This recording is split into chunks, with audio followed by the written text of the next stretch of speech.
Good morning. I'm Brian Reagan. This is Tyler Kelly. And we welcome you to Mornings with Brian and Tyler. And today we are in the Gospel of Mark. We're looking at how faith works based on the occurrence of the woman with the hemorrhage of blood and the raising of Jairus' daughter from the dead. And Tyler, if you don't mind reading verses 22 and 23, and then also 27 through 29. And behold, one of the rulers of the synagogue came, Jairus by name, and when he saw him, he fell at his feet and begged him earnestly, saying, My little daughter lies at the point of death. Come and lay your hands on her, that she may be healed, and she will live.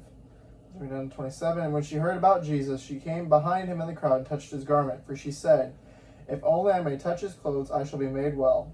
Immediately the fountain of her blood was dried up, and she felt in her body that she was healed of the affliction.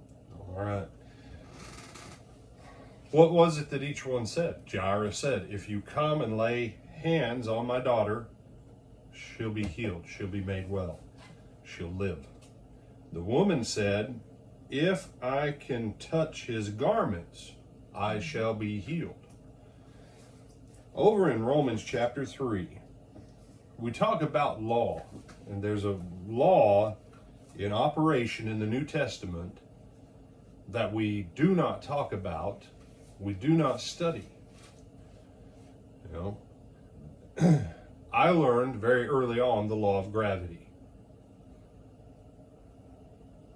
Okay. One time I fell victim to the law of gravity, Tyler. We were out hunting and I climbed up into a tree, but autumn had already come. Now in Florida, it's not as big a deal because the sap never really all the way recedes. But where I grew up, the sap had already gone. And I shouldn't have been 20 feet up in this tree. And branch gave way under my foot.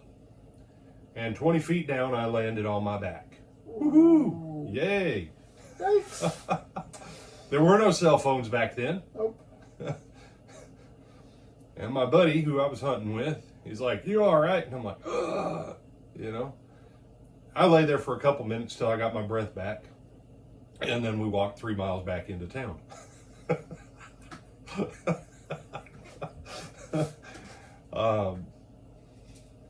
The law of gravity. I also should have remembered the law of sap receding in the trees. But that's the point with the law. A law, scientifically, is something that works, period. It's not like law like we think about. Well, there's traffic law. Well, if everybody's going 20 miles an hour over the speed limit, including the peace officer, because that's a flow of traffic, even though the sign says that, that's not a true law in the sense that we're talking about law here. A law works all the time. And Romans 3:27, Tyler, if you've got that.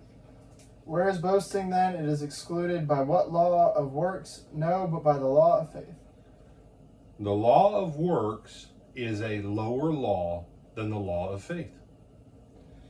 Tyler, let me ask you something. Would a Boeing 747 fly in the year 200? I mean, if it was thrown in there, it would fly, but it wouldn't be able to go very long because then they wouldn't have a way to get to the gas or anything else. And so, but you could fly. Yes, if you had the Boeing there, you had the pilot there who knew how to fly it. Okay. And some people go, no, brother, they couldn't fly it. Let me ask you something. The law of lift is something that supersedes the law of gravity as long as you have thrust. A plane works just as well in 200 BC, 200 AD, as it does in 2000. You say, but they didn't have planes back then. That's not my fault. And that wasn't the question you asked.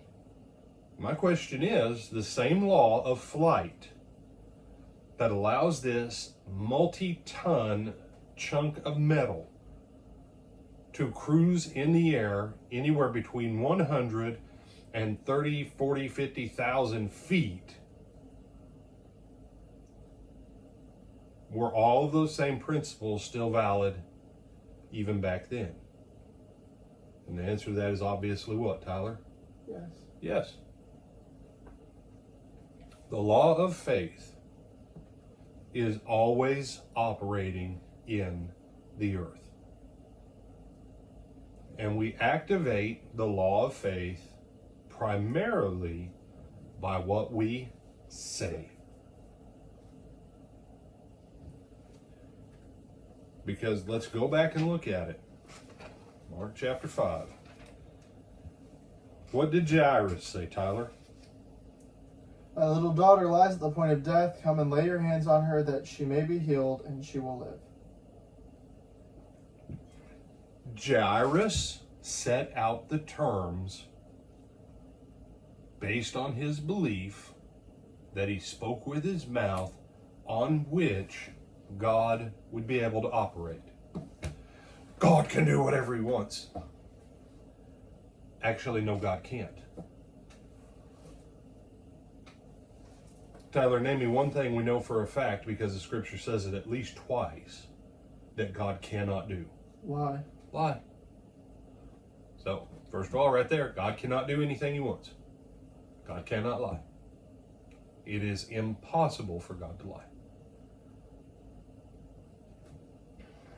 Who is the head of a house? Tyler?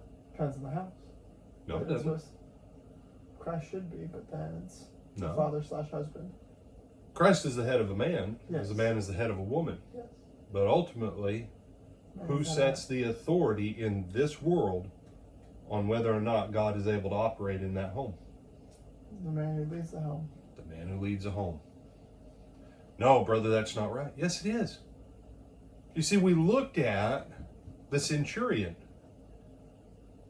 And you remember what the centurion's whole explanation to Jesus was on? Authority. Authority.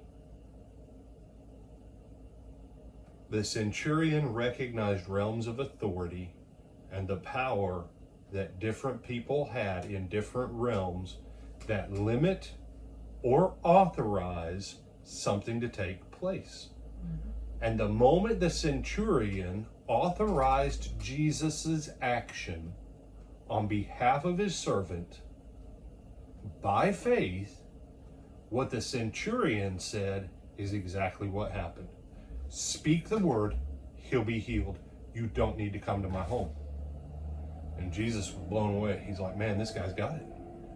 Jairus said, come to my home, lay hands on her, she'll be healed and she'll live. What did Jesus do? He grabbed her by the hand, he spoke to her, she was healed, and she lived. The woman with the issue of blood, what did Jesus have in part in that? What was it she said, Tyler? If I so much as touch the edge of his garment, I will be healed. And she touched the edge of his garment and she was healed. Her faith, based upon her belief that she activated by what she said, created the opportunity for God's power to operate in her life.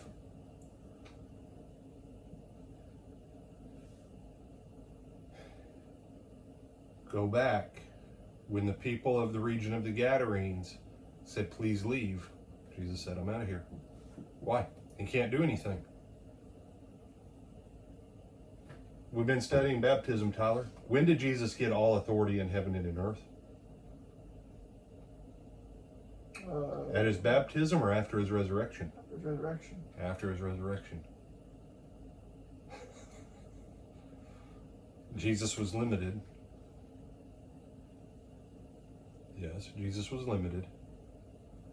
Even in his own hometown, because of a lack of faith, a lack of belief, he could do no great work there. You have some other thoughts on this, my brother? Yes, sir. You sure? Yes, sir. You don't want to go for 2 minutes? I'm good. All right. Well, with that, Lord willing, we'll see you back at lunchtime at 12:30 for our midday meditation on Isaiah. Until then.